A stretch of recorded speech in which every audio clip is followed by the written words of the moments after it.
এটাও সত্যি যে আমরা প্রত্যেকে অনেক বেশি সিরিয়াস ছিলাম।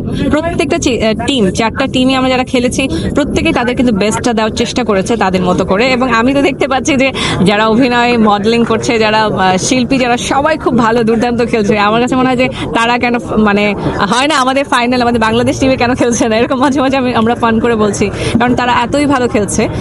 সো এটা নিয়ে আমরা কখনো নেগেটিভ কোনো রিমার্ক ছড়াবো না, কারণ সবাই খুবই ভালো খেলছে আর আমাদেরকে অ্যাপ্রিসিয়েট করা উচিত যারা খেলছে।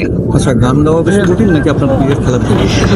আমার কাছে আমি তো বলবো যে ক্রিকেট খেলা অনেক কঠিন, বিকজ অফ এটা এই ব্যাপারে আমার কোনোই নলেজ নেই এবং আমি কয়েকবার প্র্যাকটিস করেছি। তারপরে হয় না যে যেহেতু যারা আসলে প্রথম থেকে প্র্যাকটিস করছে, ছোটবেলা থেকে তাদের ক্রিকেটের নেশা আছে, পেশা আছে, তাদের এক ধরনের ব্যাপার হবে। আর আমরা যারা নতুন হঠাৎ করে এসেছি, মাত্র শিখছি, তাদের জন্য একটু ডিফিকাল্ট হবে। সো আমার কাছে মনে হয় যে আমি যেহেতু মিউজিক করি, ওটা আমার শেখনির মধ্যে দিয়ে আছে, আমি এখনো শিখছি, বাট ওটা আমার কাছে হাতের নাগালে। একটু যদি জিজ্ঞাসা করি যে গতবারের আসর আপনি দেখেছেন, গতবারের আসর অনেক ঝামেলা দেখতে অনেক প্রমোশন লিখেছিল, এবার যদি ধরি ঝামেলা কম, অনেক শৃঙ্খল প্রমোশন দেওয়া উচিত না। আমার কাছে মনে হয় যে অবশ্যই শৃঙ্খল ভাবে যাওয়া উচিত, কারণ আমরা যেহেতু সেলিব্রিটি মানুষ, ওনারা চাইবে না, মানে আমরা যারা আসলে শৃঙ্খলা চাই তারা আসলে এবার শৃঙ্খলা রাখার চেষ্টাই করেছে।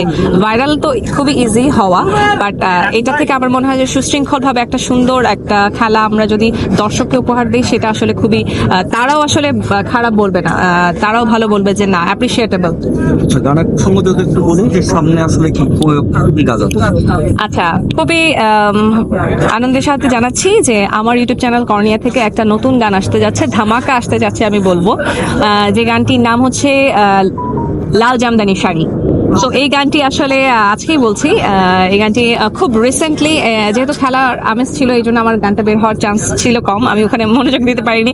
সো ওই গানটি অলরেডি কমপ্লিট। আমরা এই গানটি খুব দ্রুত আকারে আমরা আমার ইউটিউব চ্যানেল কর্নিয়া থেকে আসবে এবং আপনারা সবাই খুব সুন্দর একটা গান পাবেন, যেটা আসলে প্রত্যেক বছর আমি চেষ্টা করি একটা ধামাকা দেওয়ার জন্য। সো এবার সেটা আসছে লাল জামদানি শাড়ি।